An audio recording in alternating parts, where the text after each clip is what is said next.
అను, ఏమైంది? నేను కష్టపడి సర్ప్రైజ్ ప్లాన్ చేస్తే చెప్పకుండా ఎక్కడికి వెళ్ళిపోయావు? సర్ప్రైజ్ చాలా బాగుంది.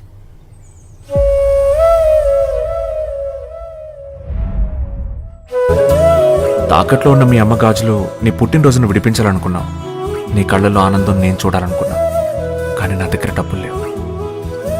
మా తులసి మేడంని డబ్బులు అడిగా. అప్పుడే ఫారెన్ నుంచి వచ్చిన వాళ్ళ అమ్మాయి శ్రేయకి ఇచ్చి పంపించారు. కానీ నా దరిద్రం అమెరికా స్టైల్లో హాయ్ చెప్పింది. ఏం పర్లేదను, నేను అప్పు తీర్చేస్తా. నమ్మించలేదను, ప్రేమించా.